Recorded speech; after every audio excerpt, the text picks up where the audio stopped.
Today we will show you how to make air fryer chicken wings. Seasoned chicken wings are air fried and coated with umami-rich furikake.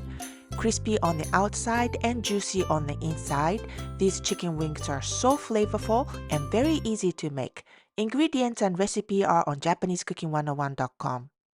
First, we are going to season the chicken wings. Place chicken wings in a bag and add the seasoning: salt, pepper, oil, and grated garlic, and knead well and let sit for 10 minutes.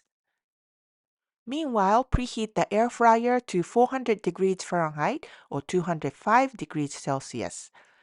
Arrange the wings on an air fryer safe baking sheet and cook for 10 minutes. And flip them over and cook for another 10 minutes. That's it. Once chicken wings are cooked, transfer them to a medium bowl and we are going to coat them with furikake.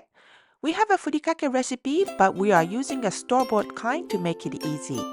And serve immediately. These tasty chicken wings are perfect for a party appetizer. We hope you give it a try this holiday season. 美味しい。美味しいね。